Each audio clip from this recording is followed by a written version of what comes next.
take your hands in the same position, but take the hands much further back. Like you are trying to take the elbows much further back and join the elbows to each other. Widen the palms. Widen the two hands away from each other, not by taking the elbows out, but by taking the elbows much, much, much more together. So that when you do that, you are not only rotating the upper arm out, but you are also stretching the pectoral area. Both actions, outward rotation of the upper arm and stretching this pectoral area. This is the kind of action that is required in the body when you are doing Sarvangasana. And to help each side to do that, we'll do it on the right shoulder first.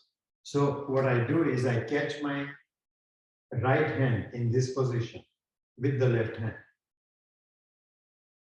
The right palm is in the middle of my torso. And then I want to stand with the wall to my right side. I stand a little away, step a little away from the wall. So my whole upper arm, right arm, is touching the wall. And then I begin to turn slowly, little by little by little.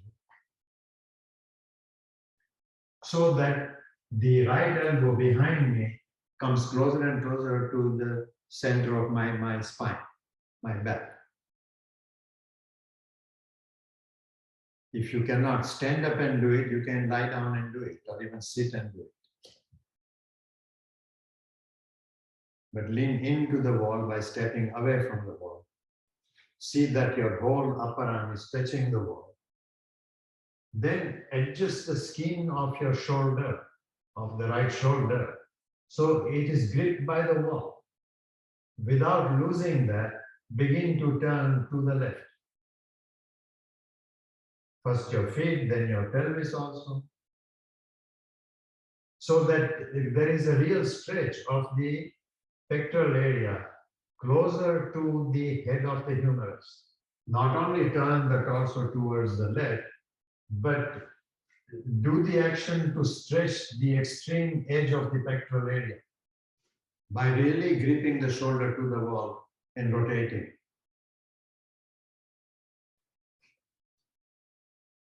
So she's doing it on this side. Go ahead and hold the shoulder. Okay. Watch carefully. I hope you can see this. Okay. Right now, I have asked you to stretch this area. This is the pectoral area and its attachment to the head of the humerus. But what I want you to do is take this collarbone in your mind, consider the collarbone. When you attempt to stretch the shoulder like I described, you are stretching near the top of the collarbone. Continue that, but then see if you can go inside, as it were you are going under the collarbone, where I'm poking her now. Okay. So the lower part is affected more. And then turn that. First the head of the humerus, but then see if you can penetrate much lower down. To do that, you can use your opposite hand this way. Once this shoulder is fixed into the wall, with this hand, with your left hand, get under that collarbone. Poke it a little strongly, and then turn that area.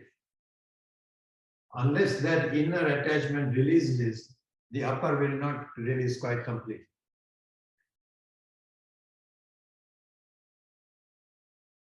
Just press on the flesh. On the flesh, but below the collarbone, not above the collarbone. See where the collarbone meets the head of the humerus. Go below that. Without that stretch, to get into a good shoulder stance or Angasana is rather difficult,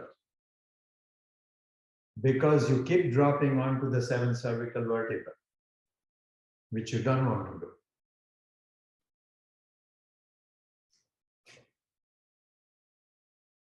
And release, go to the second side, do the first part, then we'll wait a few breaths and then do the second part. First part meaning To start with, think of stretching the attachment in the front of the body, front of the collarbone, is attachment to the head of the humerus. And as you attempt to stretch further, each time you decide to go a little further, do it on an exhalation. Inhale, prepare the body and the mind to go a little deeper. Exhale as you turn more. Now, in creating this kind of stretch, particularly near the attachments, it may get a little warm. It should never get hot. If it gets hot, don't go any further, release it. And in Tadasana, with your right hand, you can already begin to poke into that area under the collarbone, close to the shoulder. And that attachment usually for most people is kind of bunched up. Attempt to massage that area with your fingers, with your thumb. And then go to the same side again. This time, as you stretch, attempting to stretch that particular area of attachment below, little below the collarbone. Now, that being a deeper action, you want to be even more aware of, more careful, that when you attempt to stretch that a little strongly, breathe out. Although you can turn your head over the shoulder, don't do it forcefully. If I'm doing this to my left side and I'm turning the head over the right shoulder, the left ear should be a little higher than the right. And that sense of turning the head should begin as though the base of the cervical spine is in the middle of the thoracic area. It's not, physically that's not so, but you want to pretend as though it is. Because while we want to create flexibility in that movement, we don't want it to be loose flexibility. It has got to have integrity of the joint still.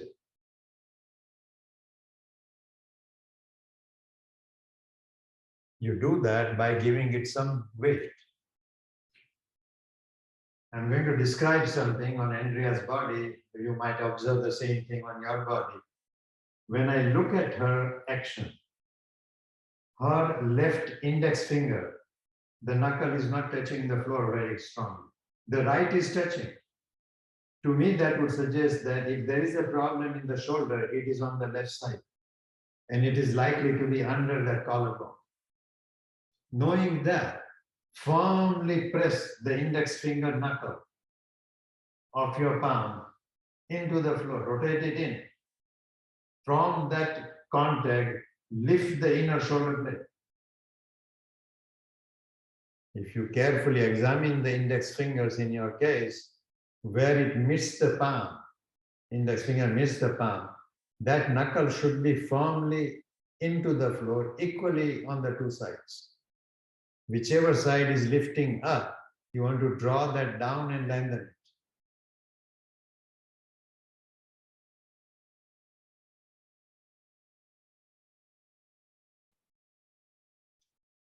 If I am doing this on my body and my teacher sees it, he would come and stand on my palm to rotate that down and ground it.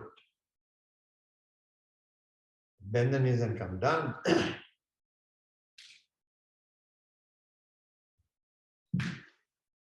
Andrea, take a block under your sacrum, go to Setubandha. Just watch, please.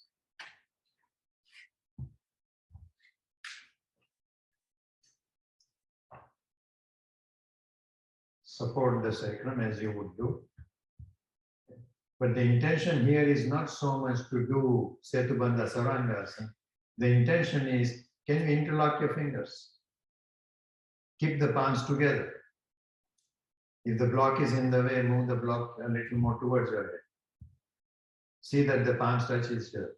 And then rotate both the shoulders. Not just the outer skin of the head of the humerus, but get that action of rotation deep into that inner area below the collarbone. So the rotation doesn't come from, if I demonstrate on my body sitting here, it doesn't come from here, head of the, it comes from inside the chest.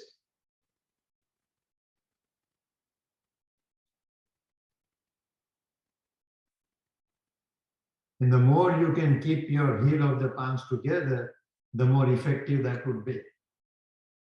If the heels are separated, then you are stretching much more on the skin and surface of the head of the humerus. If you want to take that action deeper into the collarbone as I have described, then keep your palms together.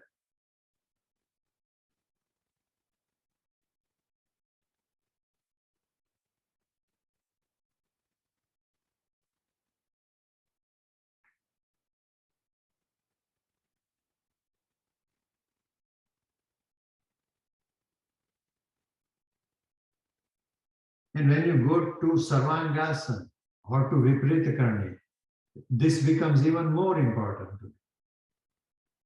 Using the friction of the mat under you, by pushing with your feet, even bend the knees as necessary, pushing with your feet, draw the trapezius skin much more towards the block, towards your hands, towards your feet.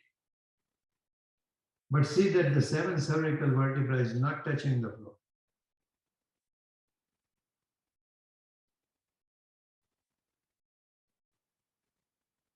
Also, do not lose the curve, the natural curve in your cervical area. It's a concave curve. So to not lose it, pull the chin away from the sternum. Bring the sternum to the chin. Do not think of bringing the chin to the sternum.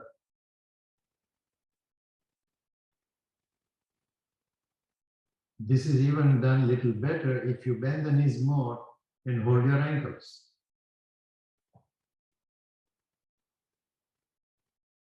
Holding the ankles with external rotation of your palms, walk the feet away. You walk the feet away not simply to stretch the arm. You walk the feet away to stretch that skin on your back, trapezius skin, towards the feet. If your arms are not long enough, you can also take a belt around the ankles. And then if you want to refine it further, keep your feet closer together. And with your mind, penetrate into that head of the humerus and slightly below that into the bottom of the collarbone. As you try and get deeper into it, see that every time you try to go do a little more, do it on an exhalation. Inhale, don't do anything more. Exhale, go a little deeper. Keep the heel of the palm very wide, but keep the wrist very narrow. And remind yourself that while this is, you're training the physical body, but the intention is to train the mind.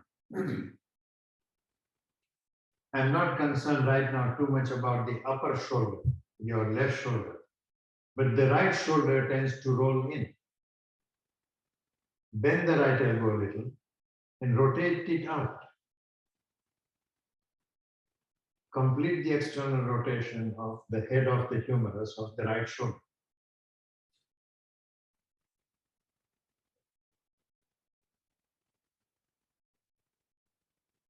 And then attempt to take the 2 shoulder blades away from each other.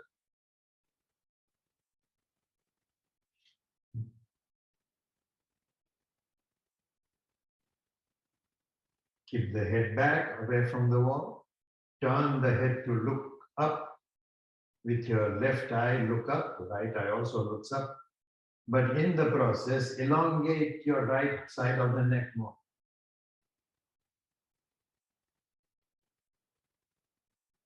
Keeping the head back, keeping the right side of the neck longer. Turn the head as though it is turning from the mid-thoracic vertebra. The shoulder should not go forward. Keep the shoulder back. Right shoulder should not go forward. When most people attempt to do Trikonasana, on the lower shoulder, this time on the left shoulder, Your attempt to rotate the shoulder is from the head of the humerus, which is not wrong. But it's better if you go inside the pectoral area. Yeah, from the collarbone more.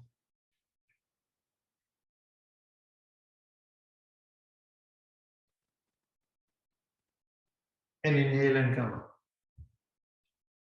Right. Just come and watch. Let's see if I can show you this little closer. Now that's the rotation from the head of the humerus. See what would happen if she takes the attention to that inner part of the collarbone.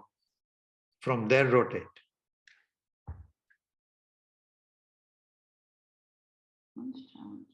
This is more difficult side for you. Okay. Go do the not so correct action. And so when you do not so correct action, what you're doing basically is rotating from here. Yes. But go inside the collarbone. From there, create the movement of rotation. Yes. Right. So let's try again. No, don't try. Do it. Bending the elbow would help because it helps to create the rotation better. The attempt is to turn the head of the humerus. And while that's not a bad thing to try, if you can penetrate more into the chest, rotate the chest itself by getting under the collarbone. This shape should go away and here rotate much more. Yes.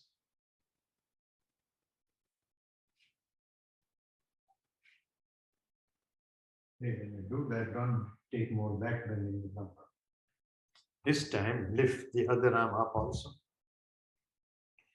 And see what I want to do here, if I can show it, is you can't do this yourself. You need somebody's help to do it, but I'll show you what I would do.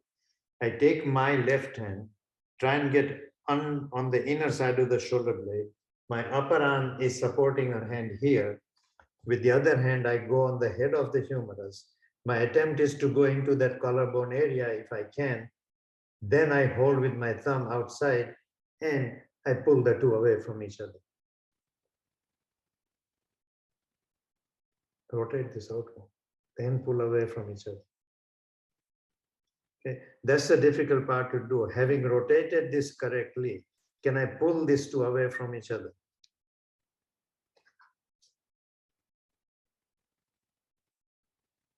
You can bend the elbow a little to do that, but drop this inner shoulder blade down, it tends to come up. Don't lose the rotation in the process. It's a lot of work, heavy work. First, rotate the lower arm out, not just from the head of the humerus, from under the collarbone extremity, which is a rotation of the chest. Then stretch the upper arm and rotate also. And you will find the upper shoulder blade, your left shoulder blade, tends to be away from the vertebral column a little more readily, easily. The right does not. Consciously, if you can, pull the two shoulder blades away from each other. So can you say that this pit of the arm here has to face forward or no? Or if it's like this, it's wrong. It should face more forward. Pretend you want to break the belt, but don't break the belt from your lower arm, upper arm. Break the belt as though you're doing it by moving the shoulder blades away from each other. Better than a belt, if you have it, would be a good elastic tubing. Widen the shoulder blades away from each other. You can hit the elbow slightly better. More action in the chest. Keep the elbows bent like this. Push out for 30,000 breaths. Then slowly take the hands away from each other more. And then repeat again. Don't do it with your straight arms. Most of you are not working with the straight arms correctly. So bend the elbows, pull the belt out like you're working from the shoulder blades.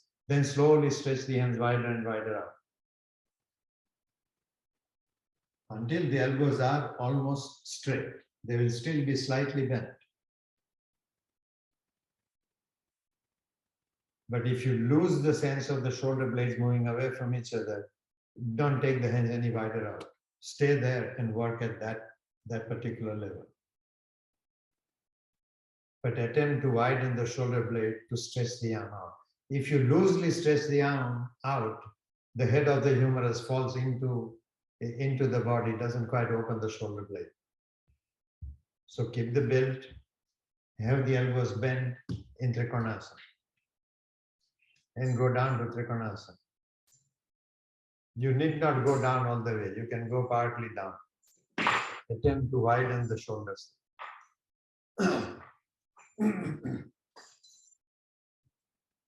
You're asking the mind to be more aware of your back, which, because it cannot see physically, it is not aware of that yet. If you have been holding that position with your arms for about 15-20 seconds, keep the action going in your shoulders, in the shoulder blade. Drop the belt. Hold the chair behind you. Hold the chair with the palms facing the back of the chair, thumb on the outside of the chair. Okay, so she's holding the chair with the thumbs outside, fingers behind the seat of the chair. Slowly begin to sit down. Keep the hands holding the chair. Begin to sit down. If you need to sit on a couple of blocks, you can walk your feet forward more. Now, if the elbows feel like they're hyperextending, you can take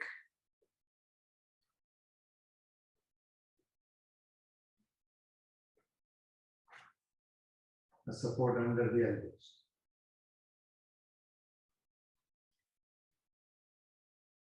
Let the head of the humerus rotate the wrong way, opposite to what you are doing in Trikonasana. Bending the knees, scoot away from the wall as much as you can. When you can't go any further, stretch your legs out. Continue to roll the shoulder this way, but open the armpit chest in the opposite direction. So the arm rotates from the back to the front, chest rotates from the back to the front.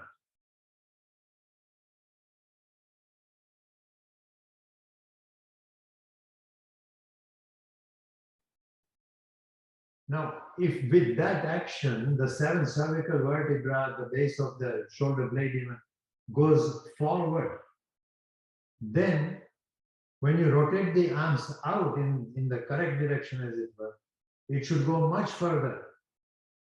So in that position of Sarvangasana, 7 cervical vertebra cannot touch the floor. Be careful that in the lower back, you are doing a back bend. Don't round the back. Go on the chair, everybody. This is a good time to get 2 Indian elephants, one on each head of the humerus. Drop this down, down, down, down, down. And yeah, move the chest in the opposite direction. And breathe. After you hold it for a minute or so, you might be able to go a little further. So bend the knees, bring the feet back, and scoot forward a little more. And then repeat that same stretch again. Rotate the head of the humerus this way in internal rotation of the arm, so as to create wide space between the shoulder blades at the top. But otherwise, repeat the Setu Bandha action where your arms are rotated in first, purposely doing the wrong action first. Like what you had on the chair, rotate the arms that way. In Setu Bandha. And then when you rotate it correct way, each time you rotate out correctly, the 7 cervical vertebra should move away from the floor. So external rotation of the arm that is done here and in Sarvangasana is done to lift that seven cervical off the floor. If in spite your best effort, if you find the seven cervical vertebrae going to the floor, then under the shoulders, you need a blanket, a height. Hold that for another minute or two. Keep increasing that sense that the head of the humerus now rotates out, upper arm rotates out. The chest rotates out much more. The armpit chest rotates out more than the armpit arm. And what is lacking here is the length of the arm. So the next we do that kind of action using the chair again. First hold the leg of the chair in the front. Then if you can, slowly move the chair closer and closer so you can hold the back legs of the chair. Keep the chin away from the sternum. Establish all the three actions. External rotation of the head of the humerus, but not coming just from the head of the humerus, comes from inside the underneath of the collarbone. The arms are also kept long, with maximum external rotation of the upper arm, coming from inside the collarbone. Then move the chest in the opposite direction, keeping the sternum, the chin away from the sternum. And then those who can, take the feet off the chair into Sarvangasana position. Your buttocks are, or the back is still on the chair.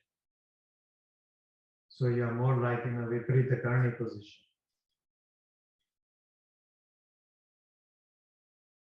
Everybody hold the position if you can.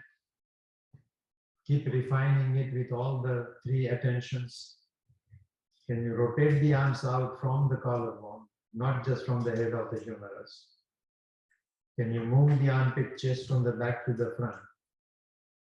And can you keep the chin away from the sternum?